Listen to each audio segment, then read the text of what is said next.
Magic Treehouse number 9, Dolphins at Daybreak by Mary Pope Osborne, read by Yellen Huang. Chapter 1, Master Librarians. Jack stared out the kitchen window. Then the sun was not up yet, but the sky was growing lighter. Jack had been awake for a long time. He had been thinking about the dream he'd had, the dream about Morgan Le Fay. "The treehouse is back," Morgan had said. "I'm waiting." Jack wished that dreams were real. He missed Morgan's magic treehouse. "Jack!" His little sister Annie appeared in the doorway. "We have to go to the woods now," she said. "Why?" Jack asked. "I had a dream about Morgan," exclaimed Annie. "She said the treehouse is back and she's waiting for us." "That was my dream," said Jack. "Oh, wow," said Annie. "She told you too? So it must be important." "But dreams aren't real," said Jack. "Some dreams aren't, but this one is," said Annie. "I can just feel it."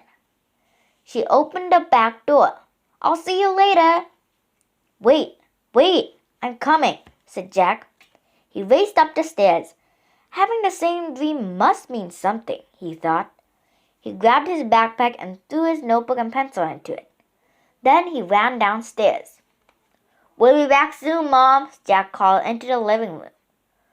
Where are you going so early?" his dad called. "Just for a quick walk," said Jack. "It rained last night," called his mom. "Don't get your shoes wet." "We won't." Jack slipped out the door. Annie was waiting for him. "Let's go," she said. The sky was pale and gray. The air felt freshly washed. Jack and Annie ran up the quiet street to the Frog Creek woods. They headed between the trees. Soon they came to the tallest oak in the woods. There was a wooden house high in the treetop. "It is back," whispered Jack. Someone looked out the window of the treehouse. A lovely old woman with long white hair. Morgan Le Fay.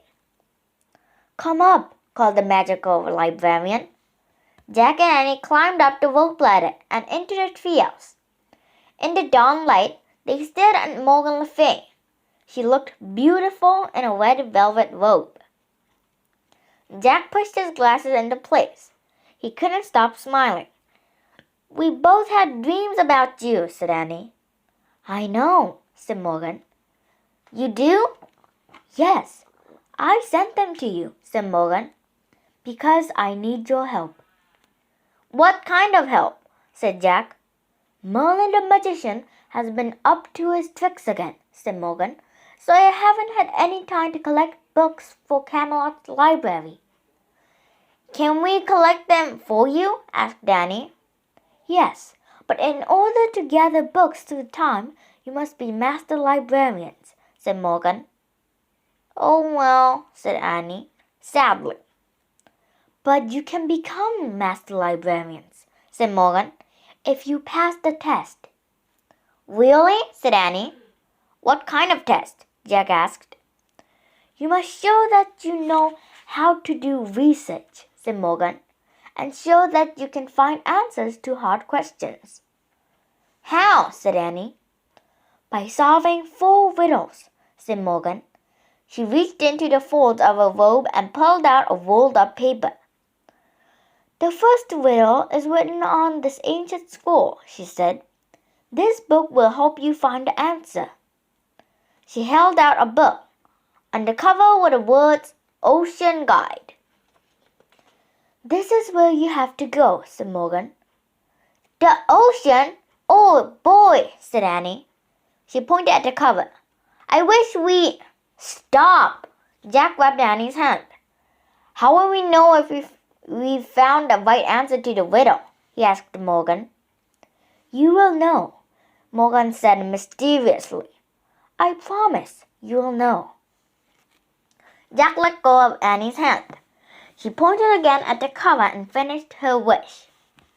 "I wish we could go there." the wind started to blow. "Are you coming with us, Morgan?" Jack said. Before Morgan could answer, the treehouse started to spin. Jack squeezed his eyes shut. The treehouse spun faster and faster. Then everything was still.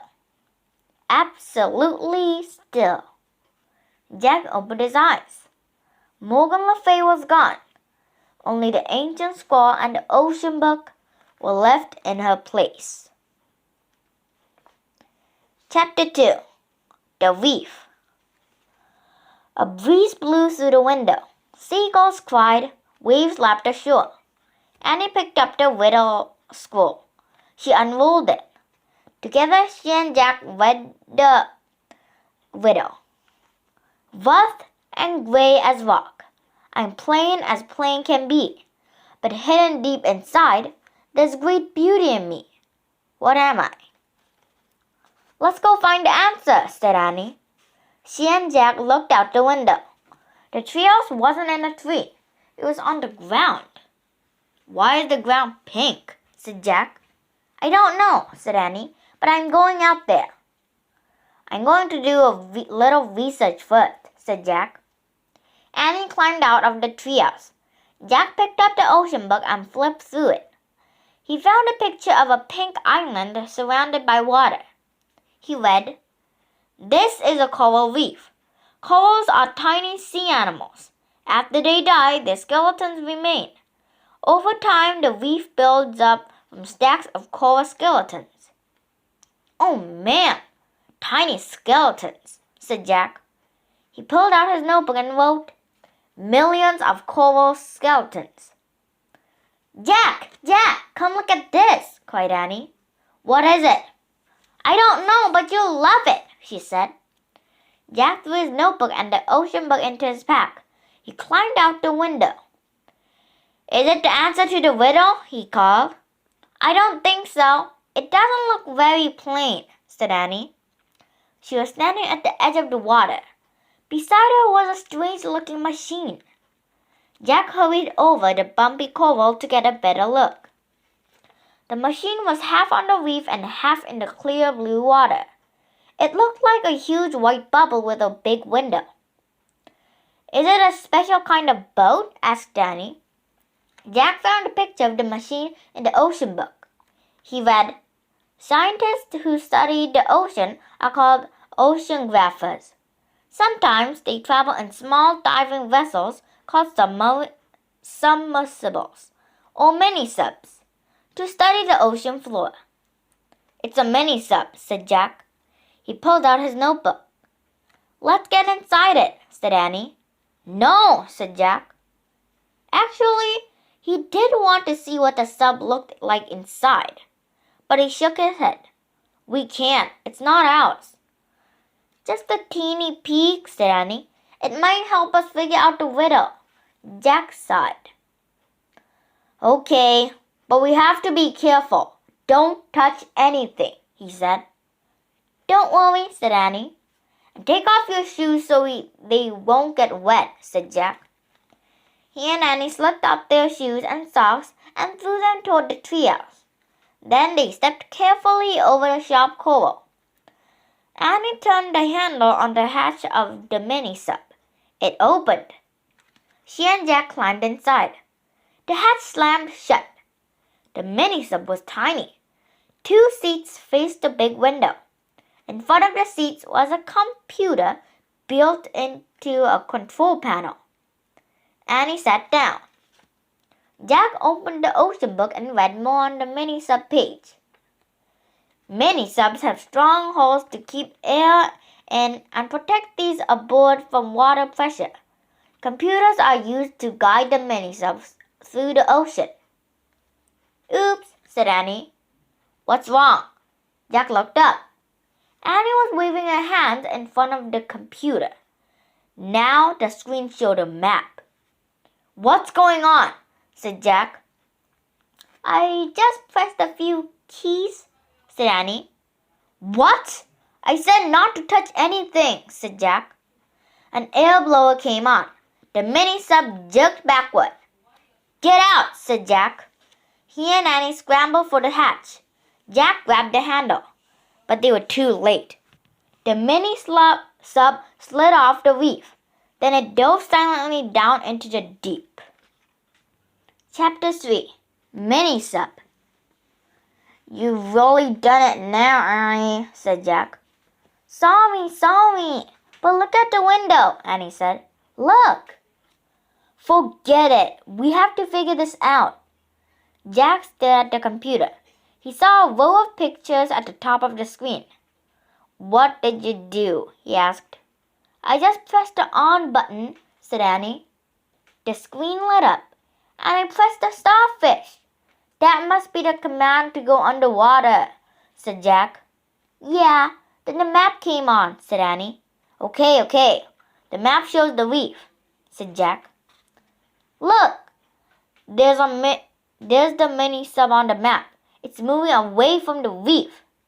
"It's like a video game," said Annie. "I bet I know what to do." Annie pressed a key with an arrow pointing right. The mini sub on the screen moved right. The real mini sub turned to the right also. "Great," said Jack with relief. "You pressed the arrows to steer the mini sub, so now we can go back." "Oh no, not right away," said Annie. "It's so beautiful down here." "We have to get back to the reef," said Jack. His eye was still glued to the computer screen. "What if the owners find it gone?" "Look out the window," said Annie. "Just for one teeny second." Jack sighed. He pushed his glasses into place and looked up. "Oh man," he said softly. Outside the glass was a strange world of bright moving color. It looked like another planet. The mini sub was moving past red, yellow, and blue coral, past little coral mountains, valleys, and caves, past fish of every color and size. "Can't we stay a little while? The answer to Morgan's riddle must be here," said Annie. Jack nodded slowly. She might be right, he thought. Besides, when would they ever get to visit a place like this again? Chapter 4. Fish City. There were fish everywhere, floating over the swaying seagrass, eating on the white sandy bottom, peeping out of coral caves. Some kinds of coral looked like blue fingers or lacy fans. Others looked like deer antlers or lettuce leaves or mushroom on trees. Jack read in the book. Coral reefs are only found in warm tropical waters.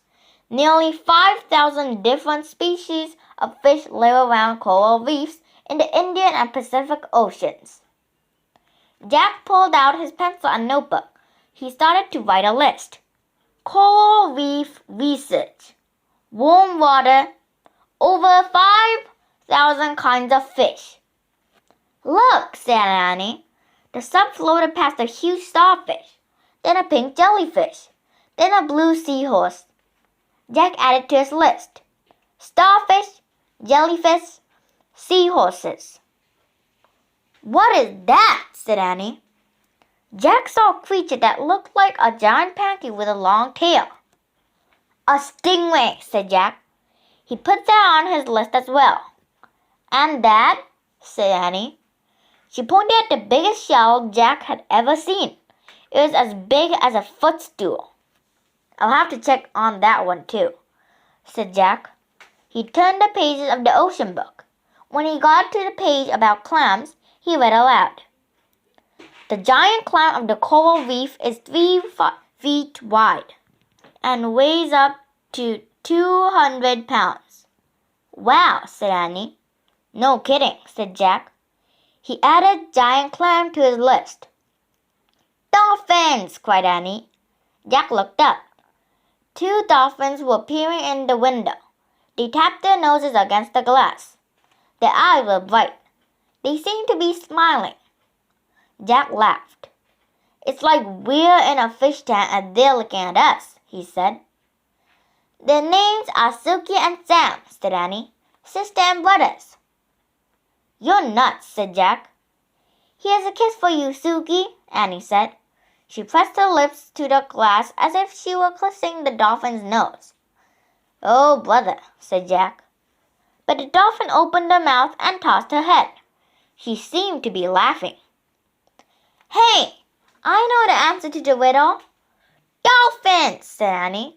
They're gray and plain, but they have great beauty inside.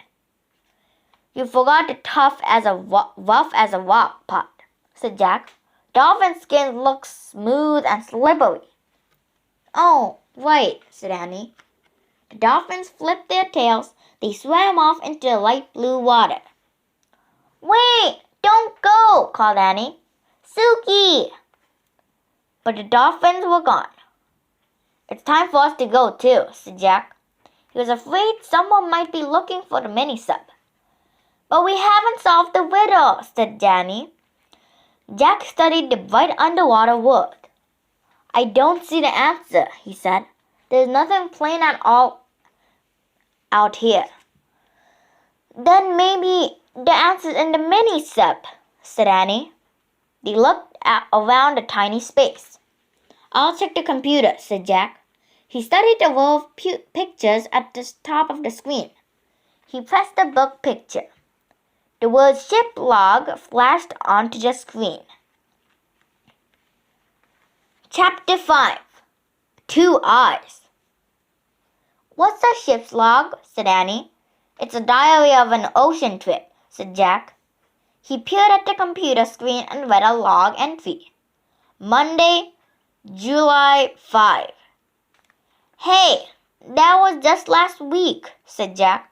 He read further. Collected rock and shell samples. Mapped ocean floor, found tiny crack in hole. This is like your notebook, said Annie. Yeah, the oceanographer was writing notes on the computer, said Jack. Jack and Annie read further. Tuesday, July 6. Crack has widened, must return to reef soon. A crack where? Said Annie. I don't know, said Jack. He read further. Wednesday, July 7. More tiny cracks. Cannot be fixed.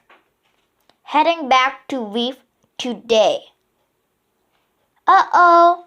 This doesn't sound good, said Jack. He read further. Thursday, July 8. Defective sub returned to reef. Leave for helicopter to transport to junkyard.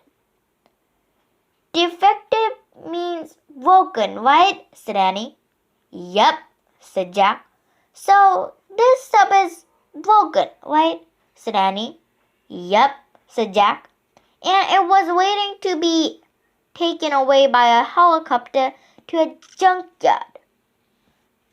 Yikes, said Annie. Now we really have to get back, said Jack. Let's try pressing the wave picture, said Annie. She pressed the wave picture on the computer screen. The mini-sub began to rise slowly. Oh, good, said Jack. The sub went past a small coral mountain. It went past schools of fish and waving plants. Oh, gasped Annie. Jack gasped too. 2 eyes were staring out from behind a giant sea plant. They looked human, except they were as big as golf balls. The sun moved past the giant plant. Jack breathed a sigh of relief. What? Who's? Sputtered Annie. Don't ask, said Jack. They stared back at the plant. Just then, a long arm came out of behind it. Then another arm came out. Then another, and another, and another, and another, and another, and another. Jack and Annie stared in horror at a giant octopus. It's coming after us, said Annie. Slowly, the octopus crept through the water. Its 8 arms reached for the mini-sub. Chapter 6. Crack. The octopus hugged the mini-sub. Each of its 8 arms had 2 rows of suckers. The sucker stuck to the window. The mini-sub stopped. The octopus stared at Jack and Annie with huge human-like eyes. I don't think it wants to hurt us, whispered Annie. It's just curious.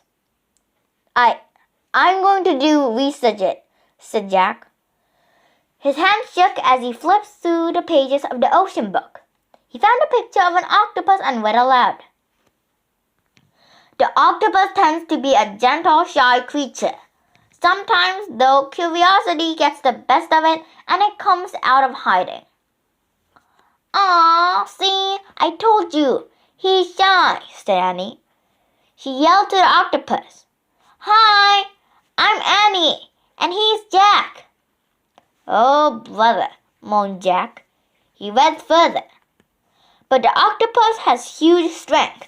Each of its arms or tentacles has many suckers, which act like rubber suction cups. It is nearly impossible to free an object from their grasp. Oh, great, said Jack. We'll never get rid of this thing. Just then, Jack felt a drop hit his arm. Water. He looked up at the ceiling. Uh-oh, said Annie. A thin crack ran along the ceiling. Smaller cracks branched out of it. Water dripped from the cracks.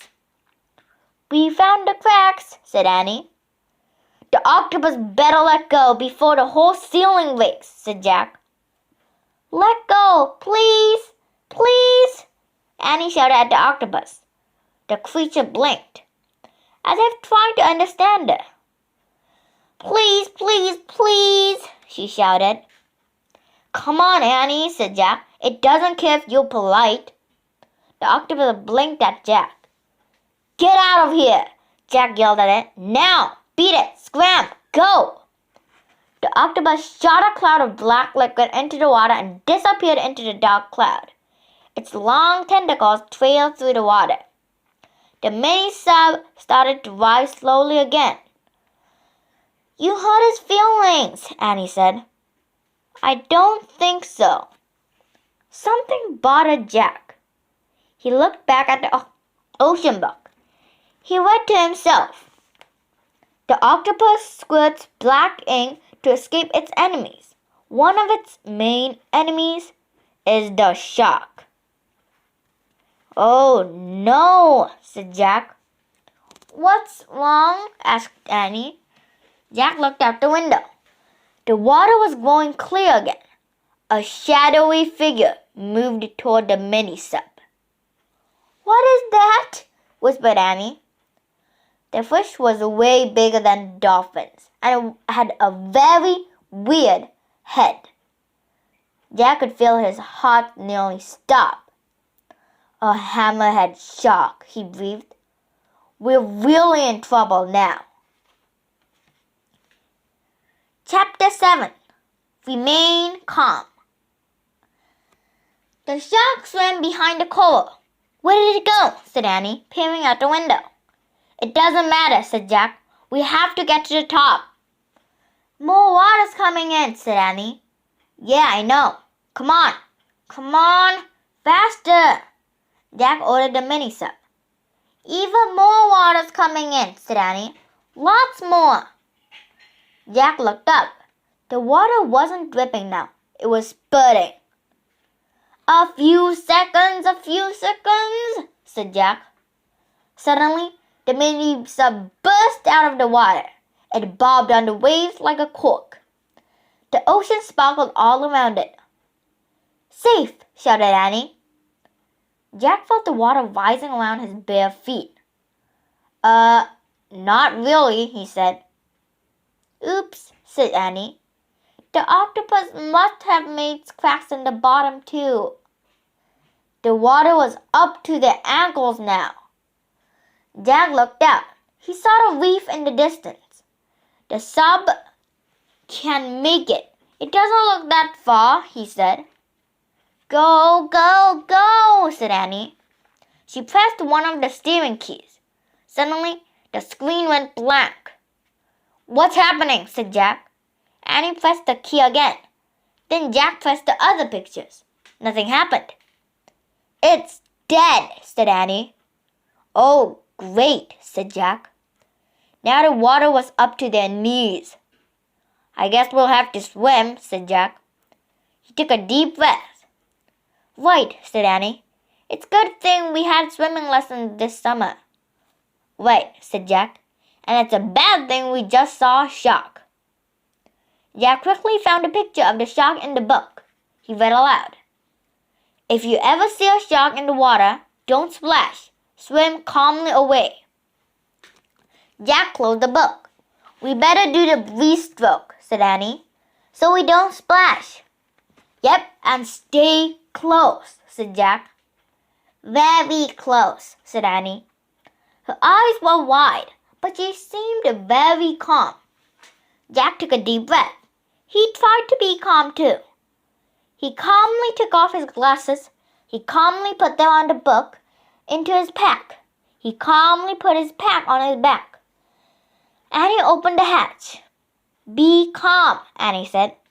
She slipped out of the mini-sub. "Help," Jack said calmly. He held his nose, and he calmly lowered himself into the ocean. Chapter 8. Swim for your life. Jack smoothed his arms slowly. He moved his legs slowly. He gently pushed the water out of his way as he did the breaststroke. "Calm, calm," he told himself. Annie swam beside him. They headed for the reef. All was calm. Then Jack saw something out of the corner of his eye. A dark fin was zigzagging through the water. It was heading toward them. Jack wanted to splash. He wanted to yell. But he remembered. Calm. "I better not tell Annie," he thought. "She'll stay calm if she doesn't know." He began to swim faster, then faster. Annie went faster too. They both swam as fast and as calmly as they could. Sometimes Annie went even faster than Jack, which made him swim faster and faster. Jack was so scared that he wasn't tired at all. He was swimming for his life, and for Annie's life too. He didn't look back to see if the shark was still there. He didn't want to know. He just kept his eye on the treehouse in the distance, and he kept swimming. Jack and Annie swam and swam and swam. It took forever for the treehouse to get just a little closer. Jack realized the reef was farther away than he had thought. He kept swimming, but his arms and legs felt heavy. Annie was struggling too. "Float," she said. "Float." Jack and Annie turned on their backs. They floated the way they had learned in swimming class. "We'll just rest for a minute," Jack thought. "Then we'll keep going." But the more Jack floated, the more tired he felt. Soon he was too tired even to float. He started to sink. Then he felt something. His heart stopped. Something pushed at him in the water. It was slippery and alive. Had the hammer caught up with them? Jack shut his eyes and waited for the worst. He waited and waited. Finally, he opened his eyes. In front of him was a shiny gray head. A dolphin's head. The dolphin pushed Jack with his nose. It made happy clicking sounds. "Hooray!" cried Annie. Jack looked over at her. She was clinging to the fin of another dolphin. Her dolphin was moving through the water. Jack grabbed the fin of his dolphin. Then the two dolphins swam smoothly through the water, pulling Jack and Annie toward the reef. Chapter 9. Ouch! The sun shone on the ocean. It sparkled like a diamond. Jack felt safe now. His dolphin was taking good care of him. The dolphin slowed down as they neared the reef. Jack lowered his feet. He felt the bumpy coral. He let go of the dolphin's fin and stood up in the water. Annie stood too. Then she threw her arms around her dolphin and gave her a big hug. Thank you, Suki, she cried, and she kissed the dolphin's nose. Suki tossed her head and clicked at Annie. Kiss Sam now, Annie said to Jack. You're nuts, said Jack. But Sam nuzzled Jack's head. Then he put his flippers around Jack's neck. Jack couldn't resist. He threw his arms around the dolphin and gave him a quick kiss. Sam nodded and made clicking sounds like laughter. Then he turned to Suki. The two dolphins chatted to each other for a moment. They nodded at Jack and Annie and swam gracefully away. Bye, Suki! Bye, Sam! Annie had shouted. Thanks, Jack shouted. The dolphins leapt high into the air. Then they dove back into the water with a splash. Jack and Annie laughed. I wish we could swim like that, said Jack. Jack and Annie watched the dolphins until they disappeared. I miss them already, Annie had said softly. Me too, said Jack. He sat down in the shallow water. I'm really tired, he said. Annie sat beside him. Me too, she said. The warm water lapped around their shorts and t-shirts. Jack pulled off his pack. He took out his glasses and pulled them on. They were blurry with water.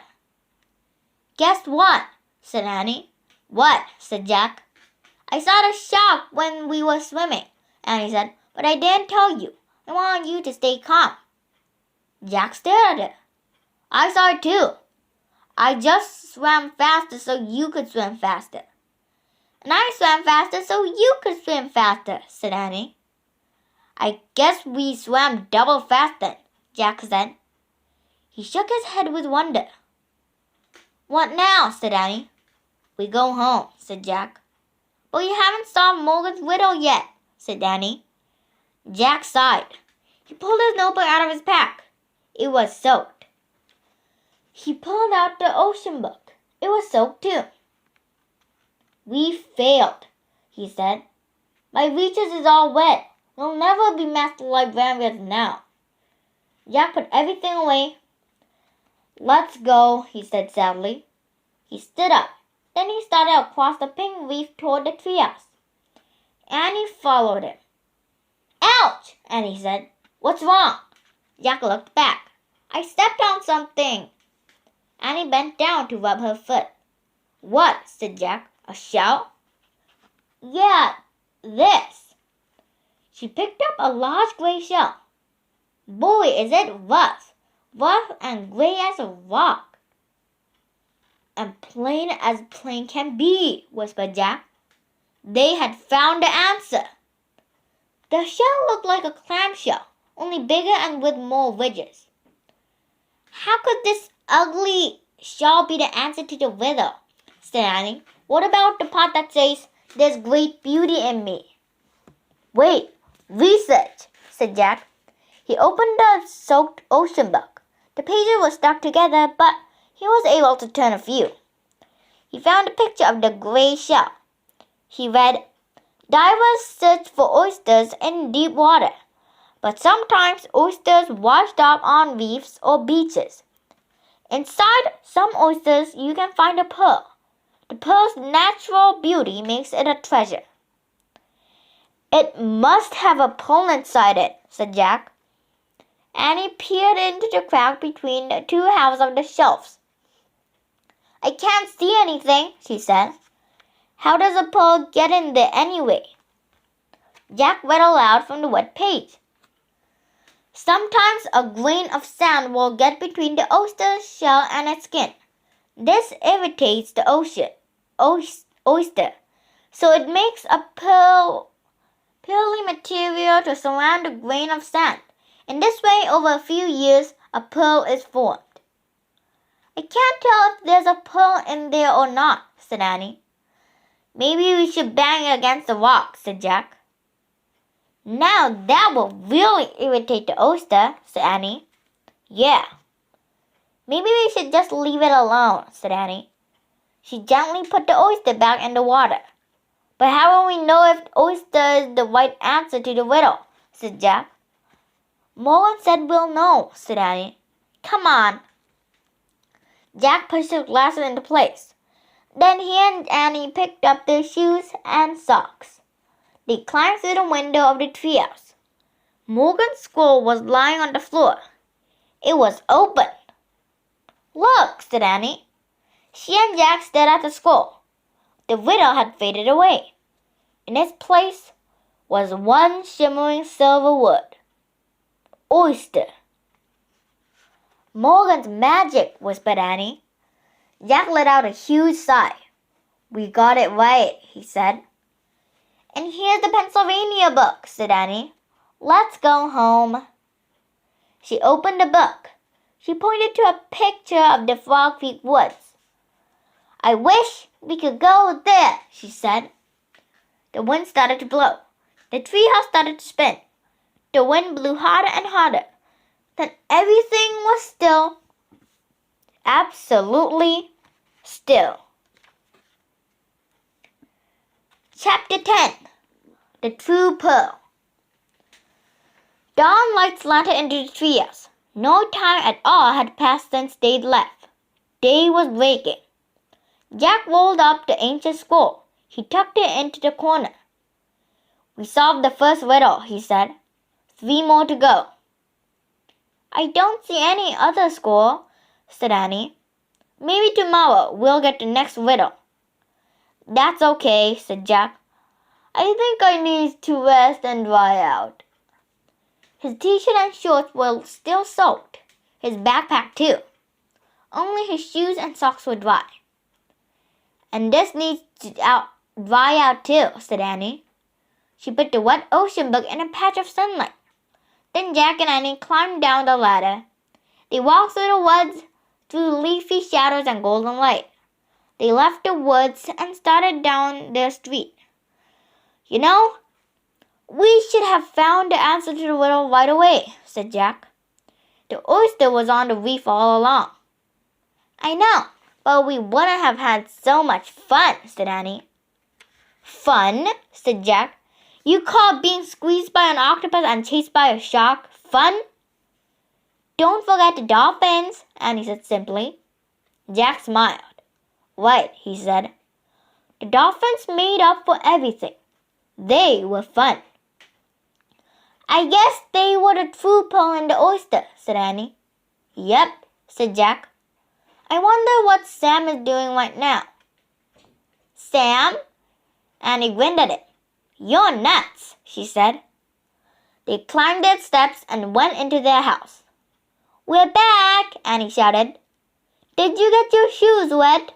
their mom called. "Not one bit," called Jack. Then she and Annie slipped up the stairs to change their clothes.